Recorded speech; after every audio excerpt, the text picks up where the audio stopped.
ইরানের মার্কিন ঘাঁটিতে হামলার সময় কমপক্ষে ৯০টি ফ্লাইটকে অন্যত্র যেতে বাধ্য করা হয়েছিল।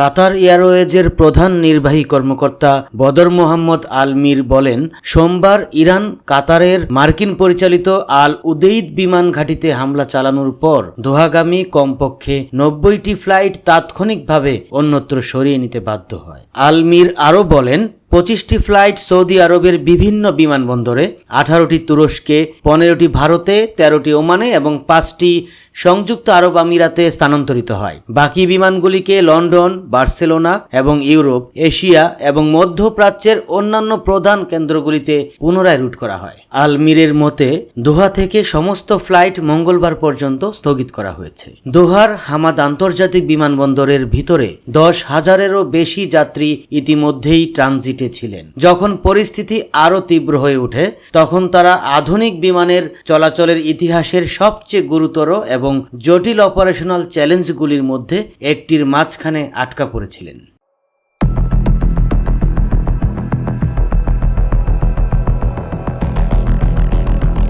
ইরানে গোপনে তৎপরতা চালাতো ইসরায়েলি গ্রাউন্ড কমান্ডোরা, দাবি সামরিক প্রধানের।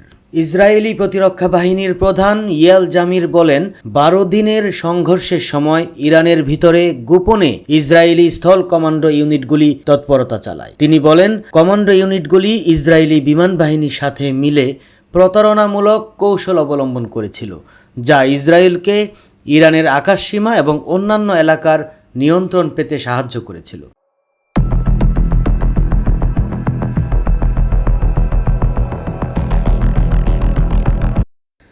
ইরানি গণমাধ্যম জানিয়েছে, ইসরায়েলি হামলায় কমপক্ষে ৩৫ জন বিমান প্রতিরক্ষা কর্মী নিহত হয়েছে। ইরানের আধা সরকারি স্টুডেন্ট নিউজ নেটওয়ার্ক SNN জানিয়েছে, ১৩ জুন থেকে মঙ্গলবারের মধ্যে ইসরায়েলি হামলায় কমপক্ষে ৩৫ জন বিমান প্রতিরক্ষা বাহিনীর সদস্য নিহত হয়েছেন।